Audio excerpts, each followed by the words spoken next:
Yan mga master, mga kasamahan ko, bago kami paalis ng palaot, yan munang ginagawa nila. Di ko alam kung ano, di kasi ako marunong maglaro niyan. Yan, pero nakabihis na pandagat yung iba.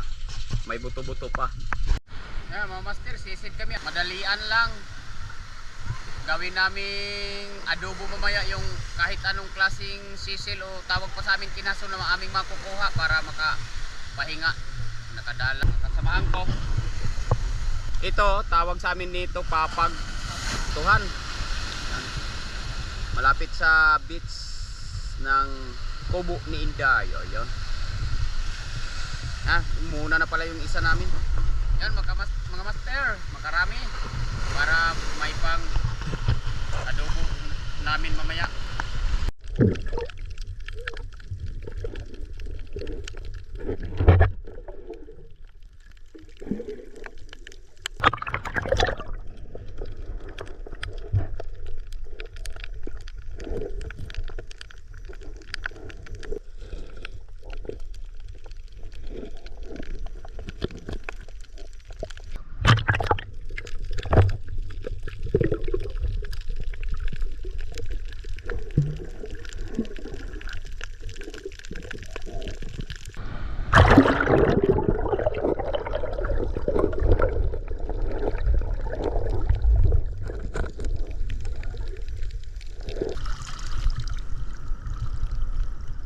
Ito na mga master, dito na kami sa bahay, nakarating na, kauwi na. Share out po sa iyo, Sheila TV. Maulion Lorin, share out po. Rosana Villahermosa from Davao City, share out. Ito na ang kuha namin. Yan. Saang, nakalatag ng saang. Ito yung lutuin namin ngayon.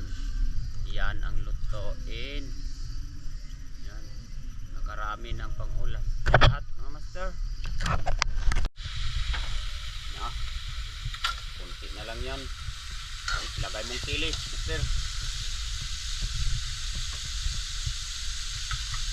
Yan ang sili.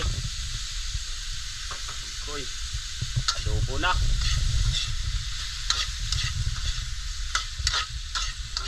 Hintayin na lang natin maluto mga master.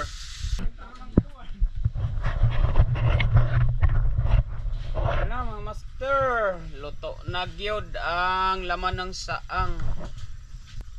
Luto na mga master, ito na, nakahanda na. Yan, gutom na sila. Tapos ito, bakit ayaw niyong kumain pag nakabidyo?